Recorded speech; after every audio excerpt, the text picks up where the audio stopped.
রাধে রাধে।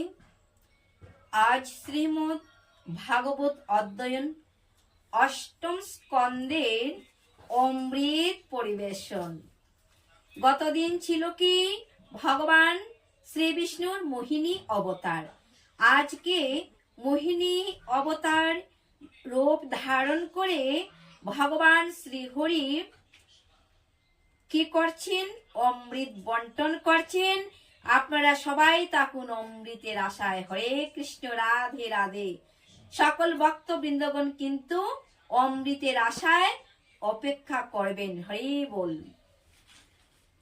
নারায়ণং নমস্কৃত্যং নরং চৈব নরোত্তমং দেবীং সরস্বতীং ব্যাসং ততো জয়মুদীরয়তু। ওম নমো ভগবতে বাসুদেবায়। ওম নমো ভগবতে বাসুদেবায়। চতুর্থ অধ্যায় অমৃত পরিবেশন। শুকদেব বলে শুনো ভারত ভূষণ, অমৃত লাগিয়া দৈত্য করিতেছে রণ।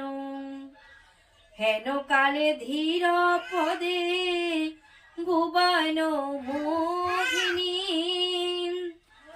অসুরে কারিয়া মুগ্ধ উদিল আপনি। রাধে রাধে। ভগবান অমৃত বন্টন করার জন্য সবাই উদিত হয়েছেন।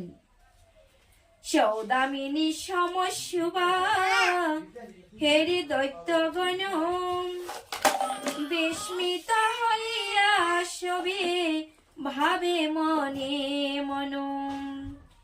কেহ বলে সৌদামিনী তেজিয়া গগন, বজ্র সহ বিবাদিয়া এসেছে ভুবন। হরে কৃষ্ণ। কেহ বলছে সৌদামিনী, কেহ বলছে কি গগন আকাশ বেদিয়া সৌদামিনী উদিত হয়েছে। আর বজ্র সহ বিবাহ দিয়া এসেছে ভুবনে, পৃথিবীতে বজ্রের সঙ্গে বিবাহ দিয়া তিনি ভুবনে এসেছেন। কেহ বলি মায়া নারী দেখিতে সুন্দর, জিজ্ঞাসা হয় আগমন কাহার গোচর। এত বলি সবে যতই অসুরের দল, উন্মত্ত হইয়া ধাই করি কোলাহল। অর্ধপথে গিয়া কেহ বিস্মিত হইয়া, মূর্ছিত হইয়া পড়ে ভূমি লুঠাইয়া।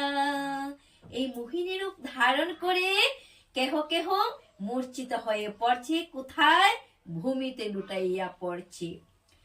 কেহ বহু কষ্টে কিছু হয়ে অগ্রসর, নির্বাক হইয়া রূপ হেরে নিরন্তর। কেহ অগ্রসর হয়ে মাথে কাম ভরে, মিষ্ট স্বরে ধীরে ধীরে কত প্রশ্ন করে। মধুর স্বর নিয়ে কেহ ধীরে ধীরে অমৃত স্বরে কথা বলছে। কার সঙ্গে? ভগবান শ্রী বিষ্ণুর মোহিনী রূপ যে সুন্দর নারীর মূর্তি ধারণ করেছে, সেই নারীর সাথে আলাপ আলোচনা করছে। সুলোচনা কহ কহ নিজ পরিচয়, কার কন্যা কোথা ঘর কহ তো নিশ্চয়। কি আশা করিয়া তুমি আসিলে ভুবনে, বদিয়াছ রূপে যত দানব নন্দনী। কে পারে হইতে স্থির হেরি ও মাধুরী, কটাকে মোদের প্রাণ করিয়াছ চুরি, বুঝিয়াছি তুমি বুঝি রূপের ভনিক,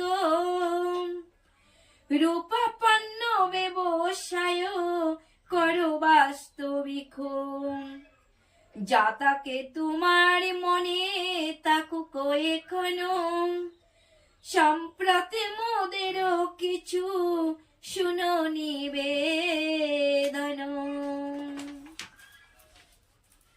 দেবাসুর হেরে তব রূপ মনোহর, বিমোহিতা হয়ে আছে আপন অন্তর,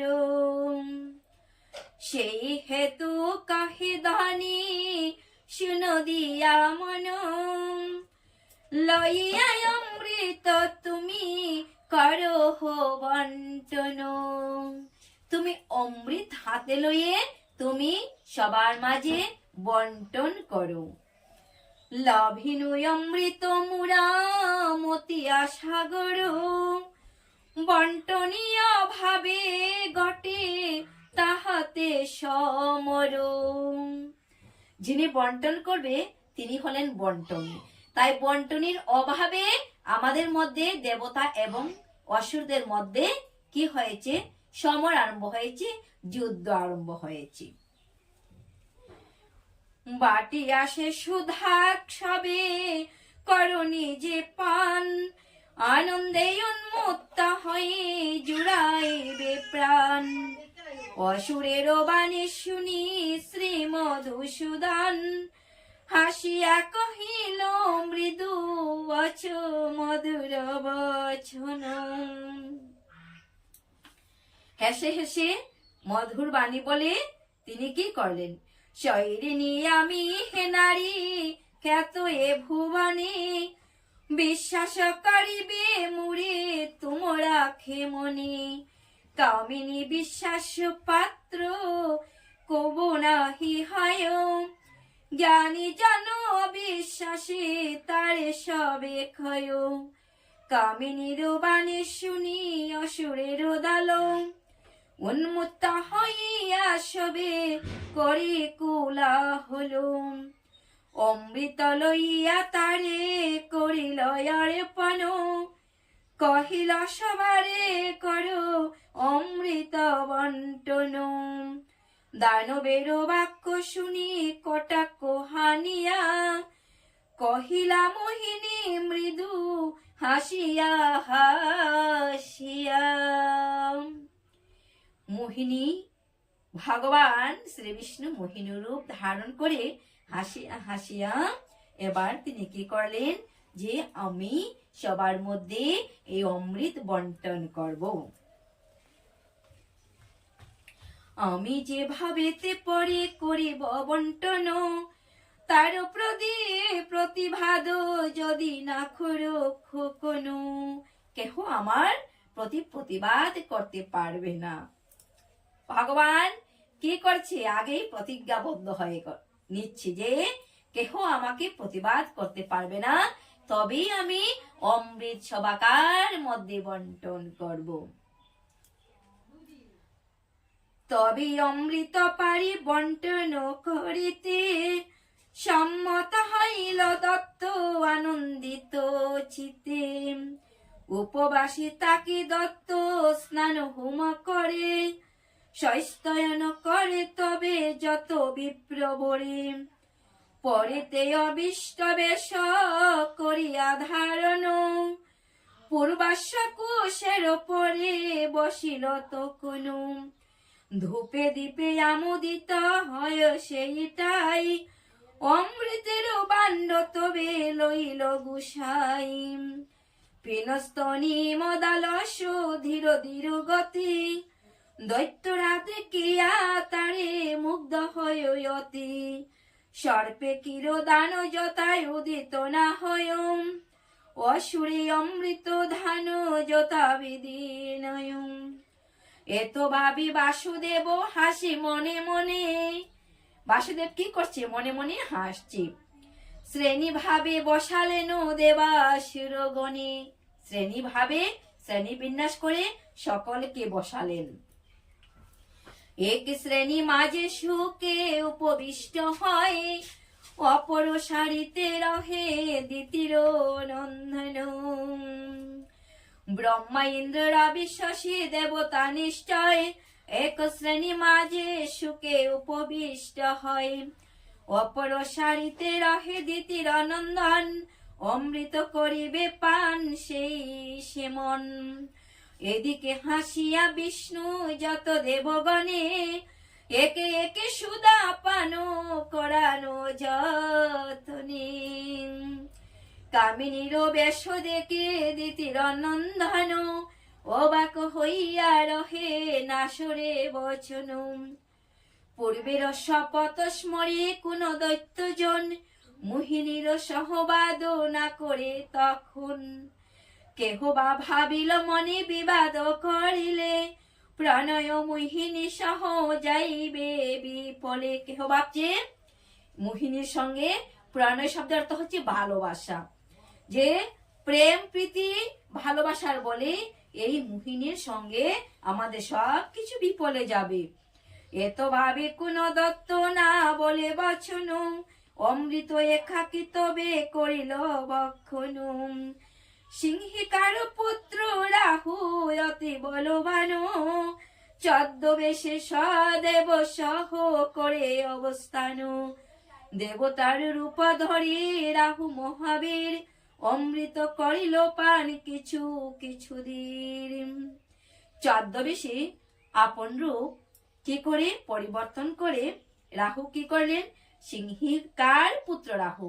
রাহু কার পুত্র? সিংহিকার পুত্র রাহু। তিনি ছদ্মবেশে দেবতার মধ্যে এসে অমৃত পান করে নিলেন। প্রেম সে বলো রাধে রাধে।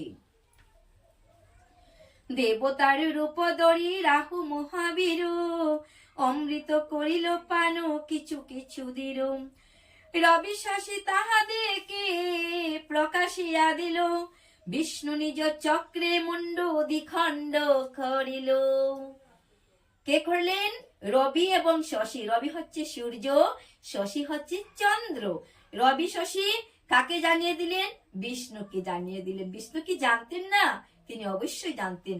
অন্তর্যামী ভগবান সবকিছু জানেন। আর রবি শশীর কথায় কি করলেন? বিষ্ণু আপন চক্র ধারণ করলেন এবং সেই চক্র দিয়ে রাহুর মস্তক দ্বিখণ্ডিত করে দিলেন, দু খণ্ডে বিভক্ত করে দিলেন। একদিকে মস্তক আর একদিকে দেহ। অমৃতের ভাগ মুন্ড পাইল যখন, অমর হইল তাহা পূর্ব গঠন। সেই দিন হতে রাহু গ্রহ রূপে রায়, চন্দ্র সূর্য প্রদিশতা দাবিত সিংহায়। এই রূপে দেবগণে সুধা করি দান, বঞ্চিলেন দৈত্যগণে সেই ভগবান। প্রতিজ্ঞা স্মরিয়া দৈত্য কিছু না কহিল, হরির ছলনে তারা বঞ্চিত হইল। ভক্তি বরে যেই বাজে গুলকের হরে, কৃপামৃত পায় সে নিজ মূর্তি ধরি। ভক্তি বরে গোবিন্দর চরণে পুষ্পাঞ্জলি প্রদান করিতে হয়। হরে কৃষ্ণ, রাধে রাধে। ভক্তি বরে প্রেম পূর্বক ভগবান শ্রীকৃষ্ণকে ভজনা করিতে হয়। অমৃত করায় পান শ্রী মধুসূদন, ধরিলেন নিজ রূপ ভুবন মোহন। চতুর্ভুজ শ্যাম মূর্তি গরুর উপরে, শঙ্খ চক্র গদা পদ্ম শুভে ছাড়ি করে। বনমালা গলে দুলে সুপিত বসন, প্রসন্ন প্রশান্ত মূর্তি ভক্তের জীবন। ভগবান হলেন ভক্তের জীবন। ভগবান কি হলেন? ভক্তের অধীন ভগবান। আর কি করেন তিনি? সর্বদাই ভক্তের বাড়ান সম্মান। ভগবানের নাম রেখেছেন ভক্তরা বাঞ্ছাকল্পতরু। তাই ভগবানের আরেক নাম বাঞ্ছাকল্পতরু। শ্রী হরির চরণ নাহি বজে দৈত্যগণ, অমৃত না পায় তারা এই সে কারণ। যে জন ঈশ্বরে নাহি করিবে অর্পণ, মন প্রাণ কর্ম বাক্য আরে তার ধন, নিষ্ফল সকল তার হইবে নিশ্চয়, সুবুদরা ছিল গীত শুনে পুণ্যময়। ইতি অমৃত পরিবেশন কথা। আজকের জন্য এই স্থানে আমরা বিশ্রাম নিলাম। পরবর্তী স্থান হবে দেবাসুর সংগ্রাম। সবাই অপেক্ষায় থাকবেন। হরে কৃষ্ণ, হরি বল। আজকের জন্য আমরা সবাকার নিকট থেকে বিদায় নিলাম, সবাকারে প্রণতি নিবেদন করলাম। হরে কৃষ্ণ, হরি বল।